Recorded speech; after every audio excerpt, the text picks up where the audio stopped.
I exist. There's no trans question. I'm not a question. I exist here. I have a material reality, lived experiences, and trans people have always existed, and we're not going to stop existing if people don't teach about us. So we should have acceptance. Check out Laverne Cox absolutely destroying all of the ridiculous right-wing talking points about trans people. There's just a lot going on, and what really has called me to course is this latest bill from Oklahoma that would ban gender-affirming care up until the age of 26. For years, we've been hearing from anti-trans pundits and politicians that this is about children, this is about protecting the children. But I think what this Oklahoma law reveals is that it's never been about the children. It's always been about scapegoating trans people, stigmatizing us, and criminalizing our existence. What I would first of all say to all the people, there's so many wonderful pundits and politicians who say, well, gender-affirming care for children, that's something that we should debate, right? Children don't know. And I would actually disagree.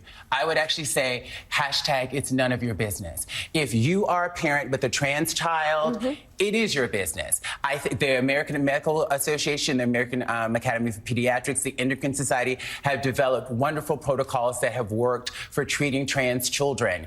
And parents who are dealing with that can go and get that information. If you're a parent of a trans child, it's your business. If you're not, it's none of your business. What adults do with their bodies, it's none of their business. This is America. It should be about freedom. So this is Laverne Cox on Morning Joe saying what really needs to be said. First and foremost, that when it comes to trans people, especially trans children, their access to healthcare is none of your business. And it is weird and creepy that Republicans are obsessing over the theoretical fertility of trans children. But then on top of that, we need to recognize that all this fear mongering about, oh, what about trans women in sports? Oh my goodness gracious, has very rapidly turned into Republicans actively pushing bills that would effectively ban trans people from public. Because when they pass a bill that says, oh, no drag show should be allowed anywhere near any children, and you actually look at the way the law is interpreted, you find out very clearly that they actually just mean trans people existing, and that if trans people are being themselves in public, that is treated as some sort of crime. And then of course on top of that, you have the fact that they are trying to make it illegal to provide trans people with just basic healthcare. So I want to debunk some stuff here really quick because this is really important. First and foremost, when it comes to hormone therapy for like trans children, it turns out that the whole schedule and plan is built around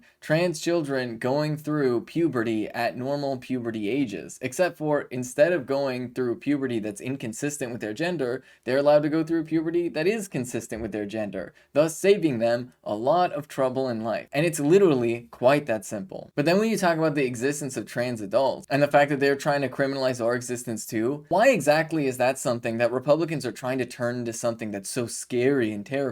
Well, at the end of the day, it's literally part of a larger, deeply anti-Semitic conspiracy theory that Laverne Cox actually hints towards in this interview. And there's been a rise in anti-Semitism all over the country right now, and it's disgusting and it's horrible.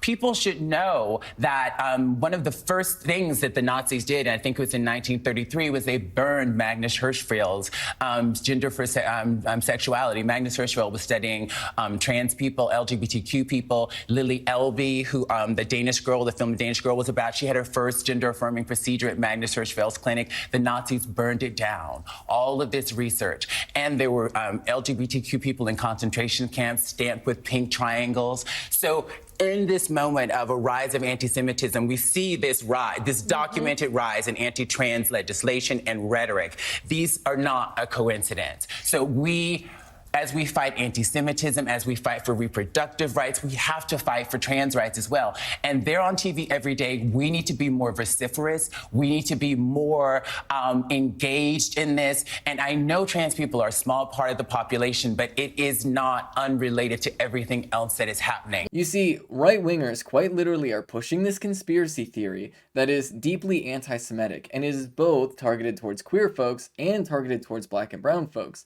And they call it this great replacement theory, where they have this anti-Semitic conspiracy theory where they unironically think that some sort of secret group of powerful Jewish people are trying to replace white people and lower the birth rate by making people gay or trans and by supporting things like immigration. Like, it literally is a Nazi conspiracy theory that the Nazis were pushing in the 1930s. And so we need to understand that fundamentally, these people have no connection to reality whatsoever, because their whole argument of what is a woman is just completely nonsense. Woman is a self-selected category of gender.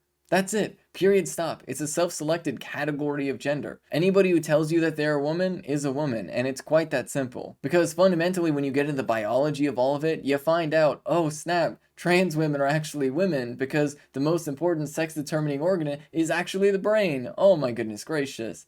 Big shocker. I know, big reveal. Not to mention the fact that, like, other components of what you would call biological sex are things that trans people also very often change through hormone therapy and things like that. But that's why these Republicans focus on like chromosomes, because they know that a lot of people in the United States are just deeply uneducated about chromosomes, and they just want to have it as like a one-off, like, haha, gotcha. But North Dakota actually tried to pass a chromosome-based gender test, and it turns out that it failed very miserably when people realized that, wait a minute, you want us to chromosome test everybody? That doesn't make any sense. They also forget the existence of intersex people, and they also forget the very basic fact that most people have cells within their body that are both XX and XY. And there's like a long explanation of why exactly that happens, but let's just boil it down to human beings are complicated and biology is complicated. But these right-wingers don't actually care about biology. They are just trying to justify their bigotry. And that's why they focused on sports. They don't actually care about women's sports. They just wanted to find a foot in the door to try and justify banning trans people from public life. And that is why it's so deeply shameful that the Democratic Party is not really doing anything to push against this. While Republicans are passing bills in state legislatures across the country to effectively ban trans people from public, Democrats across the board are very silent on this issue. In fact, some people like Hillary Clinton have actually tried to undermine pushes for trans rights by saying that cis women have genuine concerns about trans women, which is just deeply pathetic and shameless. Because if you really look at the arguments that these TERFs have, it's pretty clear how absolutely unhinged they are. Not only do a significant percentage of them call themselves transvestigators, and they think that like half of all the celebrities in the world are secretly trans, but also the things that they say and believe about women is just ridiculous. I mean, seriously, the people that try and paint being trans as a mental illness, I need you to sit and ask yourself for a second. Is being a woman a mental illness? Do you really think that being a woman is a mental illness? And sit down and ask these transphobes this, and then see how fast they have to like devolve into like ridiculous arguments that make no sense. We should all be collectively laughing at these people for how obviously unhinged they are. And when they talk about chromosomes and fertility and all that stuff, we need to recognize that that is really none of anybody else's business. There are plenty of cisgender women that struggle with fertility, and yet we don't have a massive public movement from an entire portion of the political spectrum that is like actively making fun of people for their struggles to have children, or saying that they're like an abomination. Because we recognize that when it comes to fertility issues, that's just something that's deeply personal, and we should respect that boundary, and we should respect the fact that some people who want to have kids can't have kids, and that's tragic. It's not something to like make fun of or prove that somebody's like unhuman or something like that. But that just goes to show where these people are.